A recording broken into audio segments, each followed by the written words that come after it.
Hi hello ನಮಸ್ತೆ ಪ್ರೀತಿಯ ವೀಕ್ಷಕರೇ, ನಾನು ನಿಮ್ಮ ಡೆಡ್ಲಿ ರವಿ ಶ್ರೀವತ್ಸ ಪ್ರೀತಿಯಿಂದ ಸ್ವಾಗತಿಸ್ತಾ ಇದ್ದೇನೆ. ಡಬ್ಬಿಂಗ್ ಮುಗೀತು. ಡಬ್ಬಿಂಗ್ ಮುಗ್ದಂತಹ ಅಷ್ಟು ಫುಟೇಜ್, ಆ ರೀಲ್ಸ್ ಎಲ್ಲ ತಗೊಂಡು ಚಾಮುಂಡೇಶ್ವರಿ ಸ್ಟುಡಿಯೋಗೆ ಮತ್ತೆ ವಾಪಸ್ ಟ್ರಾವೆಲ್ ಮಾಡ್ತೀನಿ. ನಾನು ಹೇಳಿದ್ದೆ ಡಬ್ಬಿಂಗ್ ಫುಟೇಜ್ ಅಂತಲೇ ಒಂದು ಮಾಡಿರ್ತೀವಿ ಆ್ಯಂಡ್ ಫೈನಲ್ ಫುಟೇಜ್ ಅಂತಲೇ ಒಂದು ಮಾಡಿರ್ತೀವಿ ಅಂತ. ಆ ಫೈನಲ್ ಫುಟೇಜ್ಗೆ ಇದಿಷ್ಟು ಡಬ್ಬಿಂಗ್ ಸೌಂಡನ್ನು ಸಿಂಕ್ ಮಾಡಿ ಎಲ್ಲವೂ ಆದಮೇಲೆ ಇದು ಒಂದು ವಾಡಿಕೆ ಆಗಿನ ಕಾಲದಲ್ಲಿತ್ತು. ಏನು ಅಂತಂದರೆ ಡಬಲ್ ಪಾಸಿಟಿವ್ ಅಂತ ನೋಡ್ತೀವಿ. ಅಂತಂದರೆ ಫೈನಲ್ ಪಾಸಿಟಿವ್ ನೋಡೋಕ್ಕೆ ಮುಂಚೆ, ಅಂದರೆ ಫೈನಲ್ ಪ್ರಿಂಟ್ ನೋಡೋದಕ್ಕೆ ಮುಂಚೆ ಈ ಡಬಲ್ ಪಾಸಿಟಿವ್ ಏನಕ್ಕೆ ತೋರಿಸ್ತೀವಿ ಅಂತಂದರೆ, ನೀವೆಲ್ಲವನ್ನು ನೋಡಿ ನಿಮ್ಮಲ್ಲಿ ಏನಾದರೂ ಡೌಟ್ಸ್ಗಳಿತ್ತು ಅಂತಂದರೆ, ನಿಮ್ಮಲ್ಲಿ ಏನಾದರೂ ಯಾಕೆ ಹೀಗೆ, ಏನು, ಈ ಎಲ್ಲ ಪ್ರಶ್ನೆಗಳೇನಾದ್ರು ಇತ್ತು ಅಂತಂದರೆ ಅದೆಲ್ಲವನ್ನು ನಾನು ನಿಮಗೆ ಮನದಟ್ಟಾಗೋ ರೀತಿಯಲ್ಲಿ ಹೇಳಿ, ತದನಂತರ ಈಗೇನಾಗುತ್ತೆ, ರೀ ರೆಕಾರ್ಡಿಂಗಿಗೆ ಒಂದು ಸೆಟಪ್ ಹೋಗುತ್ತೆ, ಎಫೆಕ್ಟ್ಸ್ಗೆ ಒಂದು ಸೆಟಪ್ ಹೋಗುತ್ತೆ, DIಗೆ ಒಂದು ಸೆಟಪ್ ಹೋಗುತ್ತೆ, DTSಗೆ ಅಂದರೆ ಈ ಡಬ್ಬಿಂಗ್ದೆಲ್ಲ ಏನೇನೇನೇನಾಗಿರುತ್ತೆ ಅದನ್ನೆಲ್ಲ ತೊಗೊಂಡಾಗ ಡಂಪ್ ಮಾಡ್ತು ಅಂತಂದರೆ ಅವರು ವಾಯ್ಸನ್ನು EQ ಮಾಡಲಿಕ್ಕೆ ಶುರು ಮಾಡ್ತಾರೆ. ಅವರು ಆ ವಾಯ್ಸನ್ನು ಪ್ರೀಮಿಕ್ಸ್ ಮಾಡ್ಕೊಳ್ಳಿಕ್ಕೆ ಶುರು ಮಾಡ್ತಾರೆ. ಈ ನಿಟ್ಟಿನಲ್ಲಿ 4 ವಿಭಿನ್ನವಾದ ಜಾಗಗಳಲ್ಲಿ ಈಗ ನನ್ನ ಕೂಸನ್ನು ಕಳಿಸ್ಬೇಕಾದಂಥ ಪರಿಸ್ಥಿತಿ ಇರುತ್ತಲ್ಲ, ಅದಕ್ಕೆ ಮುಂಚೆ ಡಬಲ್ ಪಾಸಿಟಿವ್ನ ತೋರಿಸ್ಬಿಡ್ತೀವಿ. ಯಾಕೆ ಅಂತಂದರೆ once the double positive has been seen, once the double positive has been logged, ಅಲ್ಲಿಗೆ ಬೇರೆ ಥರದ್ರಲ್ಲೇ ಅಂದರೆ ಕರೆಕ್ಟಾಗಿ ಮಾಡೋರು ಈ ರೀತಿ ಎಲ್ಲ ಹೋಗ್ತಿರ್ತಾರೆ. ಹೇಗಾದರೂ ಮಾಡೋಣ, ಪರವಾಗಿಲ್ಲ ನೋಡೋಣ ಅಂದವ್ರು ಏನು ಮಾಡ್ತಾರೆ, ಡಬಲ್ ಪಾಸಿಟಿವ್ ಎಲ್ಲ ಆಗಿ ಬಂದು ಅದು ಎಲ್ಲ ಆಗಿ ಕಾಪಿ ಎಲ್ಲ ಬಂದಾದ್ಮೇಲೆ ಕೂಡ ಕೆಲವರು ರೀಶೂಟ್ ಮಾಡೋರು ಇದ್ದಾರೆ, ಕೆಲವರು ಅದರಲ್ಲಿ ಎಡಿಟ್ ಮಾಡೋರು ಇದ್ದಾರೆ, ಈ ಥರದ್ದೆಲ್ಲ ಏನೋ ಇರುತ್ತೆ. ಪಕ್ಕ ಜಡ್ಜ್ಮೆಂಟಲ್ಲಿ ಹೋಗ್ತೀವಲ್ಲ ನಾವೆಲ್ಲ ಈ ನಿಟ್ಟಿನಲ್ಲಿ ಮಾಡ್ತಿರ್ತೀವಿ. ನೆನಪಿರಲಿ, ನನಗೆ ಈಗಲೂ ಕೂಡ ಒಂದು ಸಾಂಗ್ ಮೇಲೆ ತುಂಬಾ ಒಂದು ಭಯ ಇತ್ತು. ನೋಡೋಣ ಪ್ರೊಡ್ಯೂಸರ್ ಮಾಡಿಸ್ಕೊಂಡ್ಬಂದಿದ್ದಾರಲ್ಲ ಅಂತ ಡಬಲ್ ಪಾಸಿಟಿವ್ ಎಲ್ಲ ಹಾಕಿ ತೋರಿಸಿದಾಗ ಇಲ್ಲಿ ಯಾರ್ಯಾರು ಬರ್ತಾರೆ ಅಂತಂದರೆ, ಸಾಧು ಕೋಕಿಲ ಅವರು ಬರ್ತಾರೆ, ಎಫೆಕ್ಟ್ಸ್ ರಾಜನ್. ಈ ವ್ಯಕ್ತಿಯನ್ನು ನಾನು ತುಂಬ ಸ್ಮರಿಸ್ಲಿಕ್ಕೆ ಇಷ್ಟಪಟ್ಕೋತೀನಿ. ಯಾಕೆ ಅಂತಂದರೆ DTS ಎಲ್ಲಿ ಮಾಡೋದು ಅಂತಂದಾಗ ಆಗಿನ ಕಾಲದಲ್ಲಿ ಇಲ್ಲಿ DTS ಮಾಡೋ ಸ್ಟುಡಿಯೋಗಳೇ ಇರಲಿಲ್ಲ. ಎಲ್ಲರೂ ನಾವು ಚೆನ್ನೈನ ಅವಲಂಬಿಸಬೇಕಾಗಿದ್ದಂತಹ ಪರಿಸ್ಥಿತಿ ಆಗಿನ ಕಾಲದಲ್ಲಿ. ಹಾಗಾಗಿ ಮೀಡಿಯಾ ಆರ್ಟ್ಸ್ ಅಂತ ಒಂದಿತ್ತು, ಪ್ರಸಾದ್ ಇತ್ತು, ಪ್ರಸಾದ್ ರೆಕಾರ್ಡಿಂಗ್ ಸ್ಟುಡಿಯೋಸ್ ಅಂತಿತ್ತು, 4 frames. Yes, this was a leading studio in those days. ಅಲ್ಲಿ ಒಬ್ಬರು ಗಾಂಧಿ ಅಂತಿದ್ರು. It belongs to Priyadarshan sir. ಲಿಸಿನೋ ಅಂತ ಯಾರೋ ಇದ್ದಾರೆ, ಆಕೆ ಈ ಸ್ಟುಡಿಯೋನ ನೋಡ್ಕೊತಿರ್ತಾರೆ. ಆಕೆ ಬಂದು ಪ್ರಿಯದರ್ಶನ್ ಸರ್ ಡೈರೆಕ್ಟರ್ ಇದ್ದಾರಲ್ಲ ಅವರ ಹೆಂಡತಿ. ಸೊ ಇಲ್ಲಿ ತುಂಬಾ ಬ್ಯುಸಿ ಆದಂತಹ ಸ್ಟುಡಿಯೋ ಇರುತ್ತೆ. ಈ ಸ್ಟುಡಿಯೋದಲ್ಲಿ ನೀವು DTS ಮಾಡಿದ್ರೆ ಚಂದ ಅಂತ ನಮಗೆ ರಾಜನ್ ಹೇಳ್ತಾರೆ. ಇನ್ನೊಂದು ಕಡೆ ಏನು ಅಂತಂದರೆ, ಮೀಡಿಯಾ ಆರ್ಟ್ಸಲ್ಲಿ ಮಾಡಿಸ್ಬಿಡೋಣ, ಇಲ್ಲ ಪ್ರಸಾದಲ್ಲಿ ಮಾಡಿಸ್ಬಿಡೋಣ. ಯಾಕೆ ಅಂತಂದರೆ ಅಲ್ಲಿ ಸ್ವಲ್ಪ ಚೀಪಾಗಿ ವರ್ಕೌಟ್ ಆಗುತ್ತೆ ಅನ್ನೋ ಒಂದು ಭಾವನೆ ಪ್ರೊಡ್ಯೂಸರಲ್ಲಿರುತ್ತೆ. ಬರ್ತಾರೆ, ಎಲ್ಲರೂ ಡಬಲ್ ಪಾಸಿಟಿವ್ ನೋಡ್ತಾರೆ. ಡಬಲ್ ಪಾಸಿಟಿವ್ ನೋಡಿದಾಗ ತುಂಬ ಚೆನ್ನಾಗಿ ನಗ್ನಗ್ತಾ ಹೊರಗೆ ಬಂದಂಥ ವ್ಯಕ್ತಿ ಯಾರು ಅಂತಂದರೆ it was Sadhu Kokila sir. ತುಂಬ ಖುಷಿಯಾದರು, ಹೊರಗಡೆ ಬಂದರು, ಹ್ಯಾಂಡ್ ಶೇಕ್ ಮಾಡಿದ್ರು, ತುಂಬ ಅದ್ಭುತವಾಗಿದೆ ರವಿ, ಎಸ್ಪೆಷಲಿ ಕ್ಲೈಮ್ಯಾಕ್ಸ್ ರವಿ ಅಂದರು. ಆಮೇಲೆ ನಾನು ಅವ್ರ ಸಾಂಗ್ ಇತ್ತಲ್ಲ, ಯಾವುದು ದೂರವಾದೆಯಲ್ಲೋ, ಅದೆಲ್ಲ ತುಂಡರಿಸಿ ಅಲ್ಲಲ್ಲಿ ಪೇಸ್ಟ್ ಮಾಡ್ತಾ ಬಂದಿದ್ದೆ. ಅದೆಲ್ಲವನ್ನು ಖುಷಿಪಟ್ಟು ಎಲ್ಲವೂ ಆದಮೇಲೆ ನಾವು ಈಗ ನಮ್ಮ ಕೆಲಸಗಳನ್ನು ಶುರು ಮಾಡ್ತೀವಿ ಅಂತ ಹೇಳಿ ಒಪ್ಕೊಂಡು ಒಂದು ಕಡೆ ಎಫೆಕ್ಟ್ಸಿಗೆ ಹೋಯಿತು, ಒಂದು ಕಡೆ DTS ಇದಕ್ಕೆ ವಾಯ್ಸ್ ಪ್ರೀಮಿಕ್ಸಿಗೆ ಹೋಯಿತು, ಇನ್ನೊಂದು ಕಡೆ ರೀ ರೆಕಾರ್ಡಿಂಗ್ ಸ್ಟಾರ್ಟ್ ಆಯಿತು, ಒಂದು ಕಡೆ ಕಲರಿಂಗ್ಗೆ ಅಂತ ಹೋಯಿತು. ಎಲ್ಲವೂ ನಡೀತಾ ಇದೆ ವೀಕ್ಷಕರೇ. ಆಗ DIನಲ್ಲಿ ಇನ್ನೂ ಡಿಜಿಟಲ್ ಇಂಟಿಮಿಡಿಯೇಟ್ ಕಲರಿಂಗ್ ಇನ್ನೂ ಶುರು ಆಗಿರಲಿಲ್ಲ. ಜಸ್ಟ್ ಒಂದು ಪ್ರೋಸೆಸಿಂಗು, ಒಂದು ಗ್ರೇಡಿಂಗು ಈ ಮಟ್ಟದಲ್ಲಿ ಮಾತ್ರ ಇತ್ತು. ಪ್ರಸಾದ್ ಸ್ಟುಡಿಯೋಸ್ ಇದೆಯಲ್ಲ ಅಲ್ಲಿ ನಡೀತಾ ಇತ್ತು. ಆ ನಿಟ್ಟಿನಲ್ಲಿ ಅನಂತ ಕೃಷ್ಣ ಅನಿಸುತ್ತೆ, he was the grader for Mathew Rajan. ಈ ನಿಟ್ಟಿನಲ್ಲಿ ಎಲ್ಲ ಕಡೆ ಹೋಗ್ತಾ ಇದೆ, ಎಲ್ಲ ಶುರು ಆಗ್ತಾ ಇದೆ ಅನ್ಬೇಕಾರೆ ಮಗದೊಮ್ಮೆ ನಮಗೆ ಒಂದು ಫೋನ್ ಕಾಲ್ ಸೆನ್ಸಾರ್ ಆಫೀಸಿಂದ ಬಂತು. ನಿಮಗೆ ನೆನಪಿದೆಯಾ? ಈಗ 1-2 ಎಪಿಸೋಡ್ ಹಿಂದೆ ಹೇಳಿದ್ದೆ, ಮಾಡೋದೇ ಕಷ್ಟ, ಶೀರ್ಷಿಕೆನೇ ಕೊಡೋದೇ ಕಷ್ಟವಾದಂತಹ ಒಂದು ಸಮಯ ಬಂದಂತಹ ದಿನ ಅದು. ಈಗ ಮತ್ತೆ ನಮಗೆ ಆ ದಿನ ಎದುರಾಗಿದೆ. ಮತ್ತೆ ನಾವು 3 ಜನ ಹೋಗಿ ಅಲ್ಲಿ ಕೂತ್ರೆ ಶೀರ್ಷಿಕೆಯನ್ನು ಕೊಡೋದಕ್ಕೆ ಅವರು ಒಪ್ಕೊಳ್ಳೋ ಪರಿಸ್ಥಿತಿಗೆ ಬಂದರು. ಥ್ಯಾಂಕ್ಸ್ ಪರಮಾತ್ಮ ಅಂದ್ವಿ. ಆದರೆ ಈಗ ಅವ್ರು ಇಡ್ತಾ ಇರೋಂಥ ಮತ್ತೊಂದು ವಿಷಯ ಏನು ಅಂತಂದರೆ, ಹೆಸರುಗಳನ್ನು ಹಾಗೆ ಉಪಯೋಗಿಸ್ತಾ ಇದ್ದೀರಾ ಅಂತ ಕೇಳಿದ್ರು. ಹೌದು ಸ್ವಾಮಿ, ಎಲ್ಲರೂ ಪರ್ಮಿಷನ್ ಇರೋದ್ರಿಂದ ಯಾಕೆ ಉಪಯೋಗಿಸ್ಬಾರ್ದು? ಇಲ್ಲ, ಡೆಡ್ಲಿ ಸೋಮ ಅನ್ನೋ ಟೈಟಲ್ನ ನೀವು ಇಟ್ಕೊಳ್ಳಿ, ಸೋಮ ಕೊಡಲ್ಲ ಅಂತ ಹೇಳ್ತಾರೆ. ಇದ್ಯಾವ್ದ್ರಿ ಇದು? ಒಂದು ಕಣ್ಣನ್ನು ಕೊಟ್ಟು ಒಂದು ಕಣ್ಣನ್ನು ಕಿತ್ಕೊಳ್ಳೋಂಥ ನ್ಯಾಯ? ನಾವು ಕೇಳಿದ್ವಿ, ಅಲ್ಲ ಸ್ವಾಮಿ ಸೋಮ ಅಂತ ಕೊಟ್ಬಿಟ್ಟು ನಾನು ಯಾವುದೋ ಹೆಸರನ್ನ ಏನು ಇಡಲಿ, ಏನು ಭೀಮ ಅಂತ ಇಡ್ಲಾ ಇಲ್ಲ ರಾಮ ಅಂತ ಇಡ್ಲಾ, ಏನು ಇಡಲಿ ಸ್ವಾಮಿ ಅಂತ ಕೇಳಿದೆ. ವಾದ ವಿವಾದಗಳು ಶುರು ಆಯಿತು. ಆ ನಿಟ್ಟಿನಲ್ಲಿ ಆ 5 ಜನರ ಹೆಸರನ್ನ ಮಾತ್ರ ನಾನು ಯಾವುದೇ ಕಾರಣಕ್ಕೂ ಬದಲಾಯಿಸೋಕ್ಕೆ ಸಾಧ್ಯನೇ ಇಲ್ಲ ಅಂತಂದೆ. ಸೋಮ, ಬಸವ, ಬಿಡ್ಡ, ರಾಜಶೇಖರ ಮತ್ತು ಚಂದು. ಹಾಗಾದರೆ ನೀವು ಬೇರೆ ಇದನ್ನೆಲ್ಲ ಚೇಂಜ್ ಮಾಡಬೇಕಾಗತ್ತೆ ಅಂತ ಈಗ ಮತ್ತೊಂದು ವಿಷಯಕ್ಕೆ ಬಂದರು. ಅಂದರೆ ಅಶೋಕ್ ಕುಮಾರ್ ಅವರ ಹೆಸರನ್ನು ಬರೀ ಅಶೋಕ್ ಅಂತ ಇಟ್ಕೊಳ್ಳಿ ಅಂತಂದರು. ಅಯ್ಯೋ ಪರಮಾತ್ಮ, ಇದನ್ನು ಕೊಟ್ಟು ಇದನ್ನು ಕಿತ್ಕೋತಾ ಇದ್ದಾನಲ್ಲ, ಸರಿ ಹಾಳಾಗೋಗ್ಲಿ ಅಂದ್ಬಿಟ್ಟು ಅಶೋಕ್ ಅಂತ ಒಪ್ಕೊಂಡ್ವಿ. ನರೋನಾ, ನಿಮಗೆ ನೆನಪಿರ್ಬೋದು, ರವಿ ಅವ್ರು ಮಾಡಿರ್ತಾರೆ. ಅಶೋಕ್ ಕುಮಾರ್ ಅಂದರೆ ದೇವರಾಜ್ ಸರ್ ಪಕ್ಕದಲ್ಲಿ ಒಂದು ಕ್ಯಾರೆಕ್ಟರ್ ಇರುತ್ತೆ, ಅದು ನರೋನಾ ಅಂತ ಇರುತ್ತೆ. ಅವರ ಒಂದು ಹೆಸರನ್ನು ನರೇಂದ್ರ ಅಂತ ಮಾಡಿಸ್ತಾರೆ. ಜಯಶ್ರೀ ಅನ್ನೋ ಆ ಹೆಣ್ಮಗು, ಮುದ್ದಾದ ಒಂದು ಹೆಣ್ಮಗು ಹೆಸರನ್ನು ಜ್ಯೋತಿ ಅಂತ ಮಾಡಿಸ್ತಾರೆ. ಪುಷ್ಪ ಅನ್ನೋ ಒಂದು ಹೆಸರನ್ನು ಬಾಬುರಾಜ್ ಅಂತ ಮಾಡಿಸ್ತಾರೆ. ಏನು ಮಾಡೋ ಪರಿಸ್ಥಿತಿಲಿ ನಾವು ಇರಲಿಲ್ಲ. ಇದು ನ್ಯಾಯವಾಗಿ ಇದು ಕಾನೂನೇ ಅಲ್ಲ. ಸೆನ್ಸಾರ್ ಆಫೀಸರ್ ಯಾವುದೇ ಕಾರಣಕ್ಕೂ ಆ ನಿಟ್ಟಿನಲ್ಲಿ ಯಾವ ವಿಷಯಕ್ಕೂ ತಲೆ ಹಾಕೋ ಒಂದು ಅಧಿಕಾರನೇ ಇಲ್ಲ. ನಮಗೆ ಭಯ ಏನು ಅಂತಂದರೆ, ಮೊದಲನೇ ಸಿನಿಮಾ ಏನಾರು ರಾದ್ಧಾಂತ ಆಗೋಯ್ತು ಅಂತಂದರೆ ಎಲ್ಲೆಲ್ಲಿಗೆ ಹೋಗಿ ಮುಟ್ಟುತ್ತೋ ಗೊತ್ತಿಲ್ಲ. ಕೈಯಲ್ಲಿ ಈಗೇನಾಗಿದೆ ಅಂತಂದರೆ ಪುಡುಗಾಸು ಮಾತ್ರ ಉಳಿದಿದೆ. ಪುಡುಗಾಸು ಅಂತಂದರೆ ಹತ್ತತ್ರ 1.25 ಕೋಟಿ 1,27 ಲಕ್ಷ ರೂಪಾಯಿ ಮುಗಿದು ಹೋಗಿದೆ. ಇನ್ನು ನಮ್ಮ ಕೈನಲ್ಲಿ ಬೇಕಾಗಿರೋದೇನು ಅಂತಂದರೆ 30 ಲಕ್ಷ ರೂಪಾಯಿ ಪ್ರಿಂಟು, ಪಬ್ಲಿಸಿಟಿ ಎಲ್ಲ ಹಾಕಿ ಸಿನಿಮಾವನ್ನು ಹೊರಗೆ ತರಬೇಕು. ಮಗು ಗರ್ಭದ ಮೂಲೆಯಲ್ಲಿ ಅವಚ್ಕೊಂಡು ಕೂತಿದೆ, ಆ ಮಗುವನ್ನು ಹೊರಗೆ ತರಬೇಕು. ಹಾಸ್ಪಿಟ್ಲು ಚಾರ್ಜ್ ಕಟ್ಟಬೇಕು ಅಂತ ಹೆಂಗೆ ಹೇಳ್ತೀವೋ ಹಾಗೆ ಥಿಯೇಟ್ರನ್ನ ಚಾರ್ಜಸ್ ಕಟ್ಟಬೇಕಾಗತ್ತೆ, ಎಲ್ಲವನ್ನು ಮಾಡಬೇಕಾಗತ್ತೆ. ಭಯದಲ್ಲಿದ್ದೀವಿ, ಭಯದಲ್ಲಿ ಕಳೀತಾ ಇದ್ದೇವೆ ದಿನಗಳನ್ನು. ನೋಡಿದವರೆಲ್ಲ ಸಿನಿಮಾ ಚೆನ್ನಾಗಿ ಬರ್ತಿದೆ ಅಂತ ಇದ್ದಾರೆ. ಆದರೆ ಇದೊಂದು ಶನಿ ಮಹಾತ್ಮ ನಮ್ಮ ಬೆನ್ನ ಮೇಲೆ ಕೂತ್ಕೊಂಡು ಇಲ್ಲ ನೀವು ಇದನ್ನೆಲ್ಲ ಮಾಡಬೇಕು ಅಂತ ಹೇಳ್ತಾ ಇದ್ದಾರೆ. ವಿಧಿ ಇರಲಿಲ್ಲ. 5 ಎಳ್ಕೊಂಡ್ವಿ, 5 ಬಿಟ್ವಿ, ಮತ್ತೆ ವಾಪಸ್ ಬಂದು ಈಗ ನಮ್ಮ ದುರಾದೃಷ್ಟಕ್ಕೆ ಮತ್ತೆ ಎಲ್ಲರನ್ನು ಕರಿಬೇಕಾದಂತಹ ಒಂದು ಸನ್ನಿವೇಶ ಎದುರಾಗತ್ತೆ. ಯಾಕೆ ಹೇಳಿ? ಅಶೋಕ್ ಕುಮಾರ್, ನಿಮಗೆ ನೆನಪಿದೆಯಾ? ಸೋಮ ಹೇಳ್ತಾನೆ, ಆ ಅಶೋಕ್ ಕುಮಾರ್ ದೊಡ್ಡ ಲೂಸು, BP ಪಾರ್ಟಿ ಅಂತೆಲ್ಲ ಹೇಳ್ತಾರಲ್ಲ. ಈಗ ಅಶೋಕ್ ದೊಡ್ಡ ಲೂಸು ಅಂತ ಹೇಳಿಸ್ಬೇಕು. ಎಲ್ಲೆಲ್ಲಿ ಅವರೆಲ್ಲೋ ಬರ್ತಾರೆ, ಏಯ್ ನರೋನಾ ಅಂತ ಹೇಳಿ ದೇವರಾಜ್ ಸರ್ ಹೇಳ್ತಾರೆ, ಏಯ್ ನರೇಂದ್ರ ಅಂತ ಮಾಡಬೇಕು. ಜಯಶ್ರೀ ಜಯಶ್ರೀ ಜಯಶ್ರೀ ಅಂತ ಎಲ್ಲೆಲ್ಲಿದ್ದೀವೋ ಅಲ್ಲೆಲ್ಲ ಜ್ಯೋತಿ ಜ್ಯೋತಿ ಜ್ಯೋತಿ ಅಂತ ಕರೆಸ್ಬೇಕು. ಎಷ್ಟು ನೋವು ಅನುಭವಿಸಿದ್ವಿ ಆ ಟೈಮ್ಗಳಲ್ಲಿ ಅಂತಂದರೆ. ಮತ್ತೆ ಎಲ್ರನ್ನೂ ಕರೆದ್ರೆ ದೇವರಾಜ್ ಸರ್ ಚೆನ್ನಾಗಿ ಕೇಳ್ತಾರೆ, ಏನು ರವಿ ಆಲ್ರೆಡಿ ಸೆನ್ಸರ್ ಆಗೋಯ್ತಾ ಅಂತಾರೆ. ಇಲ್ಲ ಸರ್ ಹಿಂಗಾಗಿದೆ ಅಂತಂದರೆ, ಅಯ್ಯೋ ಇದೇನು ರವಿ ಹೀಗಾಗೋಯ್ತು. ತಿರ್ಗಾ ಶೋಭರಾಜ್ ಅವ್ರ ಹತ್ರ ಮಾತಾಡ್ಬೇಕಾರೆ ಬಾಬುರಾಜ್ ಅನ್ಬೇಕು, ಪುಷ್ಪ ಅನ್ನೋದು ಬಾಬಾ, ಎಸ್ ಬಾಬಾ. ಏನೇನೇನೇನೇನೇನೋ ಆಗೋ ಮಟ್ಟಕ್ಕೆ ಬಂದು ಮತ್ತೆ ಒಂದು 3 ದಿವಸಗಳು ಹಾಕ್ಕೊಂಡು ಈಗ ಸ್ಕ್ರಿಪ್ಟಿನ ಒಂದೊಂದು ಲೈನು ನೋಡ್ಕೋಬೇಕು. ಯಾಕೆಂದರೆ ಎಲ್ಲಿ ಏನು ಬಂದಿದೆ ಗೊತ್ತಿಲ್ಲ. ಡಬ್ಬಿಂಗ್ ಮಾಡ್ಬೇಕಾದ್ರೆ ಏನಾಗುತ್ತೆ, ಸ್ಕ್ರಿಪ್ಟನ್ನು ಫಾಲೋ ಮಾಡ್ಕೊಂಡು ಒಬ್ಬ ಆರ್ಟಿಸ್ಟ್ ಎಲ್ಲ ಮಾತಾಡ್ಕೊಂಡು ಹೋಗ್ಬಿಡ್ಬೇಕು ಅಂತ ಹೇಳ್ತೀವಿ. ಈಗ ಸೆಕೆಂಡ್ ಟೈಮ್ ಬಂದಾಗ ಎಲ್ಲೆಲ್ಲಿ ಏನೇನಿದೆ ತಿರ್ಗಾ ಅಸೋಸಿಯೇಟ್ ಆ್ಯಂಡ್ ಮೈಸೆಲ್ಫ್ ಕೂತು ನೋಡ್ಕೊಡ್ರಪ್ಪ, ಇಲ್ಲೇನಾರೇ ಆಗ್ಬಿಡತ್ತಾ ಅಲ್ಲೇನಾರೇ ಆಗ್ಬಿಡತ್ತಾ. ಈ ನಿಟ್ಟಿನಲ್ಲಿ ತಿರ್ಗಾ ರೀಕರೆಕ್ಷನ್ಸ್ ಅನ್ನೋದೆಲ್ಲ ಶುರು ಆಯಿತು. ಆ ನಿಟ್ಟಿನಲ್ಲಿ for the second time Soma entered the dubbing studios. Deadly Soma ಒಳಗೆ ಹೋಗಿ ಎಲ್ಲವನ್ನು ಮುಗಿಸಿ ಎಲ್ಲವೂ ಆಗಿ ಪರಮಾತ್ಮ ಈ ಮಟ್ಟದಲ್ಲಿ ಬಂದು ನಮ್ಮನ್ನು ಕಾಪಾಡಿದಿ ಅಂತ ನಾವು ತಿಳ್ಕೊತಾ ಇದ್ದೀವಿ. ಆಗಿದ್ದಾಗೋಯ್ತು, ಹಾಳಾಗೋಗ್ಲಿ ಪರವಾಗಿಲ್ಲ ಅಂತ ಎಲ್ಲವನ್ನು ಮುಗಿಸ್ಕೊಂಡು ನಾನು ಹೋಗಿ DTS ಕೂತ್ಕೋತೀನಿ. ಅಂದರೆ ಈಗೇನಾಗುತ್ತೆ ಅಂತಂದರೆ, ಒಂದು ಕಡೆ ಮ್ಯಾಥ್ಯೂ ರಾಜನ್ ಅವರು ಕಲರಿಂಗ್ ನೋಡ್ಕೋತಾ ಇರೋದ್ರಿಂದ ನನಗೇನು ಅದ್ರ ಬಗ್ಗೆ ಅಷ್ಟೊಂದು ಭಯ ಇಲ್ಲ, ಯೋಚನೆ ಇಲ್ಲ. ಸಾಧು ಅವರು ಮಾಡ್ತಾ ಇರೋ ಪ್ರತಿಯೊಂದು ರೀಲನ್ನು ನನಗೆ ಆ ದಿನದ ಸಂಜೆಯಲ್ಲೇ ಕೇಳಿಸ್ಕೊಂಡ್ಬರ್ತಾ ಇದ್ದಾರೆ.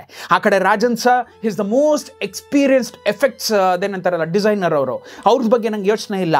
ಅಲ್ಲಿ ಗಾಂಧಿ ಅವ್ರು ನನಗೆ ಫೋನ್ ಮಾಡಿ ಒಂದೊಂದೇ ರೀಲ್ ಆಗ್ತಿದ್ರೆ ಕಳಿಸಿ ಅಂತ ಹೇಳ್ತಾರೆ. ಯಾರು ಇವರು? 4 ಫ್ರೇಮ್ಸ್ಗೆ ಸಂಬಂಧಪಟ್ಟಂತಹ ಅದೇನೋ ಹೇಳ್ತಾರೆ, ಅದು ಕಾಂಟ್ರಾಕ್ಟ್ ತೊಗೊಳ್ಳೋಂಥ ವ್ಯಕ್ತಿ. Basically he was also an engineer. So ಒಂದೊಂದೇ ರೀಲ್ಗಳಾಗ್ಬಿಟ್ರೆ ಅದನ್ನು ಕಳಿಸ್ಬಿಡಿ, ನಾ ಅದನ್ನು ಪ್ರೀಮಿಕ್ಸ್ ಮಾಡ್ಕೋತೀನಿ. ಇದೆಲ್ಲ ನಡೀತಾ ಇರತ್ತಲ್ಲ. ಆಗ್ತಾ for the first time I started my journey to Chennai. First time ನಾನು ನಿಜವಾಗ್ಲೂ ಅಂಥ ಒಂದು ಜಾಗದಲ್ಲಿ ಹೋಗಿ ಆ DTS ಥಿಯೇಟ್ರ್ ಒಳಗಡೆ ಪ್ರಿಯದರ್ಶನ್ ಸರ್ ತುಂಬ ಮುದ್ದಾಗಿದೆ. ಅಲ್ಲೊಂದು ಹೋಯ್ತು ಅಂತಂದರೆ ಆ ಮಜಾನೇ ಬೇರೆ, ಅವರನೇ ಬೇರೆ. ಎಲ್ಲ ಬ್ಲೂ ಲೈಟ್ಸ್ ಫುಲ್ಲು ಡಾರ್ಕ್ ಇದು. ಅಲ್ಲಿ ಒಳಗೆ ಹೋಗಿ ಎಲ್ಲವನ್ನು ಮಾಡ್ತಾ ಇರ್ಬೇಕಾದ್ರೆ ಫಸ್ಟ್ ಒಂದು ಸೌಂಡ್ ಡಿಸೈನಿಂಗ್ಸ್ ಬಗ್ಗೆ ಒಂದಷ್ಟು ಫೋಟೋ ಫ್ರೇಮ್ಸ್ಗಳನ್ನೆಲ್ಲ ಕಲೆಕ್ಟ್ ಮಾಡ್ತಾ ಬಂದಿದ್ದಾರೆ. ಅದನ್ನು ಮಾಡೋದಾಗಲಿ ಏನೋ ಒಂದು ಕ್ಯೂರಿಯಾಸಿಟಿ ಎಲ್ಲವೂ ಆಗಿ ಒಳಗೆ ಹೋದರೆ ಆ್ಯಕ್ಚುಲಾಗಿ ಒಳಗಡೆ ಅಷ್ಟು ಈಸಿಯಾಗಿ ಹೋಗೋಕ್ಕಾಗಲ್ಲ. ಫೋನ್ ಮಾಡಬೇಕು, ಈ ಥರದವ್ರು ಬಂದಿದ್ದಾರೆ ಅಂತಾರೆ, ಹೌದಾ ಅಂತಾರೆ, ಕೂರ್ಲಿಕ್ಕೆ ಹೇಳಿ ಅಂತಾರೆ, ಎಲ್ಲವೂ ಆಗಿ ಒಬ್ಬರು ಬಂದು ಬಾಗಿಲನ್ನು ತೆಗಿತಾರೆ. That was sound engineer. ಇವತ್ತು ಸೌಂಡ್ ಇಂಜಿನಿಯರ್, ಅವತ್ತು he was an assistant sound engineer Uday Kumar ಅಂತ. ಇವತ್ತು ನೀವು ಕಬಾಲಿ ನೋಡಿರ್ಬೋದು, ಇಲ್ಲ ಅಂತಂದರೆ ಇವತ್ತು ವಿಶ್ವಾಸಂ ನೋಡಿರ್ಬೋದು, ಇಲ್ಲ ಮತ್ತೊಂದು ನೋಡಿರ್ಬೋದು. ಅಜಿತ್ ಅವರ ಎಲ್ಲ ಸಿನಿಮಾನೂ ಅವರೇ ಕೂತ್ಕೊಂಡು ಸೌಂಡ್ ಇಂಜಿನಿಯರಾಗಿ ಕೆಲಸ ಮಾಡಬೇಕು. ಅಜಿತ್ ಅವ್ರ ಸಿನಿಮಾ ಎಸ್ಪೆಷಲಿ ಅವ್ರು ತುಂಬ ಇಷ್ಟಪಡ್ತಾರೆ ಆ ಉದಯ್ನ. ಅಂಥ ಒಂದು ಉದಯ್ ಅವತ್ತು ಅಸಿಸ್ಟೆಂಟ್ ಆಗಿ ಬಂದು ಬಾಗಿಲನ್ನು ತೆಗೆದು ಸೊಲಂಗ ಅಂತಂದರು. ಸರ್ என் பேர் வந்து ரவி ஸ்ரீவத்சா, ನಾನು ಬ್ಯಾಂಗ್ಳೂರಿಂದ ಬಂದಿರಕ್ಕೆ, ಡೆಡ್ಲಿ ಸೋಮೋಡ ಡೈರೆಕ್ಟರ್. ವಾಂಗ ಅದು ಕರ್ಕೊಂಡು ಒಳಗಡೆ ಹೋಗ್ತಾರೆ. ಒಂದು ಬಾಗಿಲನ್ನ ತೆಗೆದು ಒಳಗಡೆ ಹೋದರೆ ಇನ್ನೊಂದು ಬಾಗಿಲನ್ನ ತುಂಬ ಜೋರಾಗಿ ನುಗ್ಬೇಕು. ಯಾಕೆ ಅಂತಂದರೆ DTS ಅಲ್ಲಿ ದ ಫೈನಲ್ ಸೌಂಡ್ಸ್ ನಡೀತಾ ಇರುತ್ತೆ.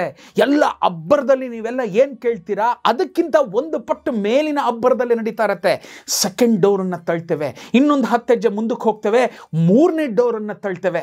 ಅಕಸ್ಟಿಕ್ಸಲ್ಲಿ ಎಲ್ಲ ಪ್ರಿಪೇರ್ ಮಾಡಿರೋ ಡೋರು, ಒಂದೊಂದು ಡೋರು ಇಷ್ಟಿಷ್ಟು ದಪ್ಪ ಇರುತ್ತೆ. ಆ ಡೋರ್ಗಳನ್ನೆಲ್ಲ ತಳ್ಳಿ ತಳ್ಳಿ ತಳ್ಳಿ ಒಳಗಡೆ ಹೋದರೆ ಅಲ್ಲಿ ವಯಸ್ಸಾದ ಒಬ್ಬ ವ್ಯಕ್ತಿ ಕೂತಿದ್ರು. ಅವರ ಬಗ್ಗೆ ನಾನು ಹೇಳಲೇಬೇಕು ಅಂತ ಆಸೆ ಪಡ್ತೀನಿ. That was Deepan Chatterjee.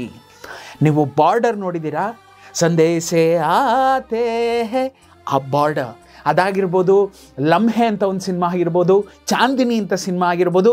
You name the classics, he is the sound designer, he is the sound engineer. ಅವರು ಒಂದು ಶಾಲನ್ನು ಹೊದ್ಕೊಂಡು ಮೇನ್ ದೊಡ್ಡ ಇದೇನು ಕನ್ಸೋಲ್ ಇರುತ್ತಲ್ಲ ಆ ಕನ್ಸೋಲ್ ಮೇಲೆ ಕೂತಿದ್ರು. ಸರ್ ಡೈರೆಕ್ಟರ್ ರವಿ ಶ್ರೀವತ್ಸ ಅಂತಂದರು. ನಾನು ಹೋದೆ. ಗೊತ್ತಿಲ್ದೇನೋ ಆ ಒಂದು ಜೀವ ನಿಂತಿದ್ದ ತಕ್ಷಣವೇ ತುಂಬ ಚೆನ್ನಾಗಿ ನೆನಪಿದೆ. ತುಂಬ ಬೆಳ್ಳಗಿದ್ರು, ಒಂದು ಕಪ್ಪು ಇಷ್ಟು ದಪ್ಪದ ಒಂದು ಕಪ್ಪು ಕನ್ನಡಕ, ಆ ಫ್ರೇಮು ಅದೆಲ್ಲ ಚೆನ್ನಾಗಿ ನೆನಪಿದೆ. ಹೋದ ಕೂಡಲೇ ಅವ್ರ ಕಾಲಿಗೆ ನಮಸ್ಕಾರ ಮಾಡಿದೆ. ಅಯ್ಯೋ ಅಯ್ಯೋ ಅಯ್ಯೋ ಅಂತಂದರು. ಸಾರ್ ಬ್ಲೆಸ್ ಮೀ ಸಾರ್, ಎಪ್ಪಡಿ வந்திருக்க என்னுடைய படம் எப்படி இருக்கு சார் ಅಂತ ಕೇಳಿದೆ. ಅವರು ಮೇರಿಕೋ ತಮಿಳು ಉತ್ತಾ ನೈ ಆತಾ ಅಂತಂದರು. ಓಹೋ ಹೋ ಅಂತ ಸಡನ್ನಾಗಿ ಸರ್ ಪಿಕ್ಚರ್ कैसा है मेरा ಅಂತಂದೆ. ಈ ಥರದ್ದು ನಾನು ಮಾತಾಡ್ತಾ ಇರ್ಬೇಕಾರೆ अभी भी मैंने आपका वो डायलॉग्स है ना वो प्रीमिक्स किया हूँ, अभी बहुत कुछ बाकी है, आप इतनी जल्दी आ गए ಅಂತಂದರು. ಇಲ್ಲ ಸರ್, ಪ್ರೀಮಿಕ್ಸ್ ಮಾಡ್ತಾ ಇರ್ಬೇಕಾದ್ರೆ ಜೊತೆಗಿರೋಣ ಅಂತ ಒಂದು ಆಸೆ ಬಂತು, ಅದಕ್ಕೋಸ್ಕರ ಬಂದೆ ಅಂತಂದಾಗ ಅಲ್ಲಿ ಹೇಳಿದ್ರು ಜೋಗಿ ಮಿಕ್ಸಿಂಗ್ ನಡೀತಾ ಇದೆ. ನಾನು ಯಾಕೆ ಈಗ ಇಲ್ಲಿ ಬಂದು ನಿಲ್ತಾ ಇದ್ದೀನಿ ಅಂತಂದರೆ, ಆ್ಯಕ್ಚುಲಾಗಿ ಮಂಜು ವಾಸ್ ಅ ಗ್ರೇಟ್ ಪ್ರೊಡ್ಯೂಸರ್ ಅಂತ ಹೇಳಲಿಕ್ಕೆ ನಾನು ಹೇಳಿದೆ, ನೆನಪಿದೆಯಾ? ಮೇಲಿಂದ ಮೇಲೆ ಪ್ರೆಸ್ ಮೀಟ್ಸ್ ಮಾಡ್ತಾ ಇದ್ದಂತಹ ವ್ಯಕ್ತಿ.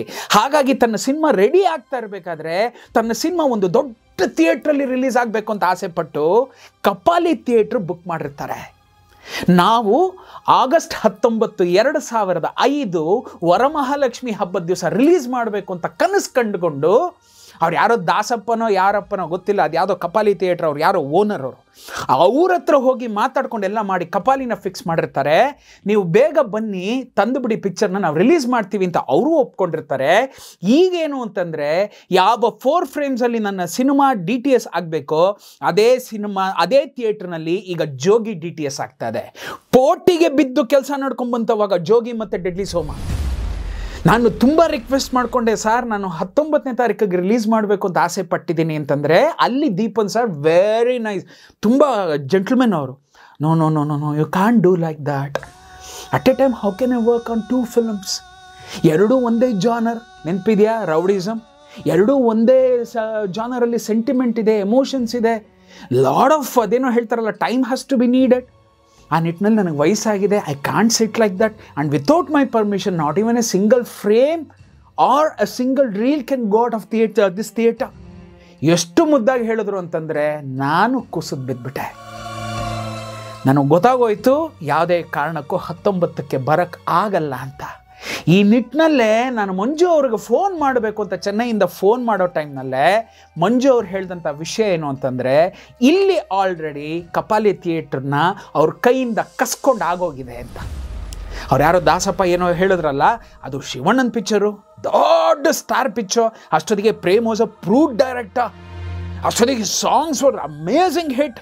ಹೀಗಿರಬೇಕಾದ್ರೆ ಯಾವುದೋ ಒಂದು ಸಣ್ಣ ಸೋಮಗೆ ಸಿನಿಮಾ ಕೊಡ್ತಾರಾ? ಇಲ್ಲ, ಅದು ದೊಡ್ಡ ಮಟ್ಟದ ಜೋಗಿಗೆ ಆಲ್ರೆಡಿ ಸಿನಿಮಾ ಕೊಟ್ಬಿಟ್ರು ಅಂತ ಇಲ್ಲಿ ಮಂಜುನೂ ಹೇಳಿದ್ರು.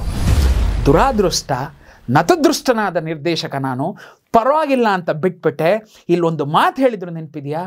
Both are of the same genre, both are having the same ಅದೇನೋ ಎಮೋಷನ್ಸ್. ಅಲ್ಲಿಗೆ ನನಗೆ ಬಂದಂಥ ಒಂದೇ ಒಂದು ದೃಢ ನಂಬಿಕೆ ಏನು ಅಂತಂದರೆ, ಯಾವುದೇ ಮುಂದೆ ಬರಲಿ ಎರಡೂ ಈಕ್ವಲ್ ಆಗಿ ಅವರು ತೂಗ್ತಾ ಇದ್ದಾರೆ, ನಾಳೆ ಜನನೂ ತೂಗ್ತಾರೆ ಅನ್ನೋ ಒಂದು ಧೈರ್ಯ ನನ್ನಲ್ಲಿ ಬಂತು. ಈ ನಿಟ್ಟಿನಲ್ಲೇ ಸರಿ ಸರ್ ಆಯಿತು ಅಂತ ಹೇಳಿದೆ. ಜೋಗಿ ಇನ್ನೂ ಹೊರಗೆ ಬರ್ತಾ ಇರಬೇಕಾದ್ರೆ ಸೋಮ ಆ DTS ಥಿಯೇಟ್ರ್ ಒಳಗಡೆ ನುಗ್ದ. ಅಂದರೆ ನಾನು ಒಳಗೋಗಿ ನುಗ್ಗಿ ನಂದು ಪ್ರೀಮಿಕ್ಸ್ ಆಯಿತು.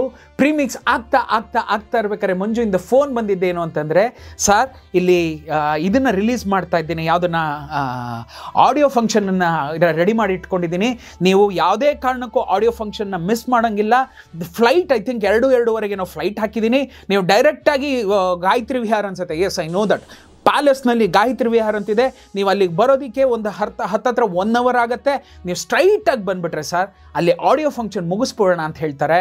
Thanks to Madhu Bangarappa sir that he gave me the ಅದೇನೋ ಹೇಳ್ತಾರಲ್ಲ permission to release this film through his company. ಅಂದರೆ ಆಕಾಶ್ ರೆಕಾರ್ಡಿಂಗ್ ಕಂಪನಿ ಮುಖಾಂತರ ನಮ್ಮ ಆಡಿಯೋ ಬಿಡುಗಡೆ ಮಾಡೋದಕ್ಕೆ ಮಧು ಬಂಗಾರಪ್ಪ ಸರ್ ಅವರು ಒಪ್ಕೊಂಡ್ರು.